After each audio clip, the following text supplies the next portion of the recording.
അപ്പൊ ഇന്ന് എന്റെ ചേട്ടന്റെ കല്യാണം വോയിസ് കിട്ടുന്നില്ല. ചേട്ടനോടെ ചേച്ചി കല്യാണമല്ലോ.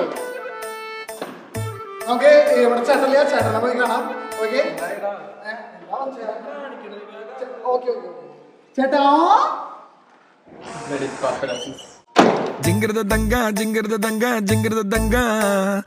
കഴിഞ്ഞ കൊല്ലം ഈ ടൈമിൽ ഒരു ഹായ് തുടങ്ങിയതാ.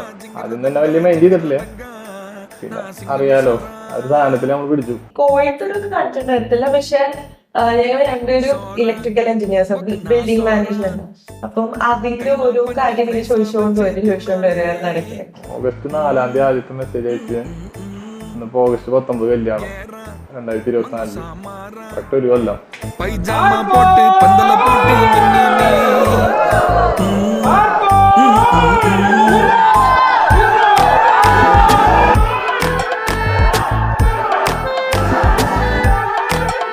ആ കുട്ടിയുടെ ഭാഗ്യം അപ്പൂടെ പറഞ്ഞ് കാര്യം പറഞ്ഞു തീർന്നു. അപ്പന്റെ ഭാഗ്യം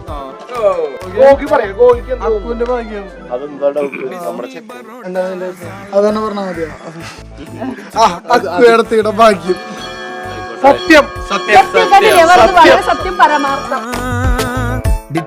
എല്ലാം പെട്ടെന്നായിരുന്നു. ആകെ ഒരു വിഷമം എന്ന് പറഞ്ഞു കഴിഞ്ഞാൽ ചേട്ടൻ ഇനി എന്നെ കൂടെ കെടുത്തില്ല എന്നാണ് പറഞ്ഞത്. സാധാരണ ഞങ്ങളാണ് ഒരുമിച്ച് കെടുക്കാറ്, വർത്താനൊക്കെ പറഞ്ഞ്. ഇനി അത് നടക്കില്ല, അത് ഇന്നലെ പറഞ്ഞു വെച്ചു. ഇനി തൊട്ട് മോൻ്റെ റൂമിൽ പോയി കിടന്നാൽ മതി എന്ന്. അതിൽ ചെറിയൊരു വിഷമമുണ്ട്. ഈ കല്യാണം എന്നെക്കാളും ആഗ്രഹം നടത്താൻ എൻ്റെ അനിയനാണ്. എന്നെ കെട്ടിച്ചിട്ടാണോ അവന് കേട്ടാൻ ചില നേരത്തെ അവന് ഒരുമിച്ച് കിടണമെന്ന് വരെ പറഞ്ഞിട്ടുണ്ട്. അപ്പൊ അതുകൊണ്ടാണ് ഞാൻ ജോലി പോലും വേണ്ടാന്ന് വെച്ച് ഇവിടെ വീട്ടിൽ ഇങ്ങനെ നിൽക്കണത്, ഒരു പണിക്കും പോവാണ്ട്. ചേട്ടന്റെ കല്യാണം കഴിയണം എന്ന് വിചാരിച്ച് മാത്രമാണ് ഞാൻ ഇത്ര നാളായിട്ട് ഇവിടെ വെയിറ്റ് ചെയ്യണം. ആ സമയത്താണ് എനിക്ക് ചേച്ചി മാട്രിമോണിയില് ഇവന്റെ ചേച്ചിക്ക് അറിയത്തില്ലായിരുന്നു ഇത് ആരാണ്, ഒന്നും നമുക്ക് അറിയത്തില്ലായിരുന്നു. അവര് ജസ്റ്റ് റാൻഡമായിട്ട് കണ്ടു, നമുക്ക് ഇഷ്ടമായി, അവള് മാരേജ് റിക്വസ്റ്റ് അയക്കില്ല, അത് അയച്ചു. അത് അയച്ചു കഴിഞ്ഞാൽ എനിക്ക് ഫോട്ടോ അയക്കുന്നു, ഈ റിക്വസ്റ്റ് അയച്ചു കഴിഞ്ഞിട്ട്. അപ്പഴത്തേക്ക് ചോദിച്ചു ഇത് എന്തിനാ റിക്വസ്റ്റ് അയച്ചത് ചോദിച്ചു. അപ്പഴത്തേക്ക് അവള് പറഞ്ഞു നമുക്ക് അറിയത്തില്ലായിരുന്നു, ഞമ്മക്ക് തന്നെ ഫ്രണ്ടാ, നീ എന്തിനാ അയച്ച അങ്ങനെയൊക്കെ ചോദിച്ചു. പിന്നെ അർപ്പി സമയായി പോവാ.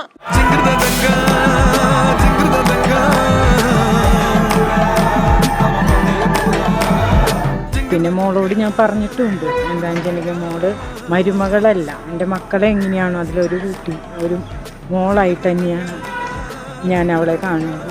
ഒന്നിനും ഒരു പരിഭവം പരാതിയൊന്നും വേണ്ട. നമ്മളോടൊപ്പം നമ്മളെങ്ങനെയാണോ അതേപോലെ തന്നെ കുട്ടിയോട് ഞാൻ അവളെ ഒപ്പം നിർത്തും, ഞങ്ങളുടെ കൂടെ ഒപ്പം നിർത്തും.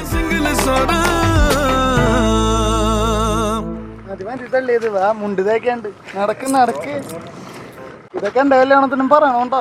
ഇവനും ഒരു പെൺകുച്ചനെ കൊണ്ടുവരികയാണെങ്കിൽ ഇതേപോലെ നല്ല സ്നേഹത്തോടു കൂടി സ്വീകരിക്കും. അടുത്ത ആഴ്ച തന്നെ കൊണ്ടുവരും. വേണ്ട, അടുത്ത ആഴ്ച വേണ്ട.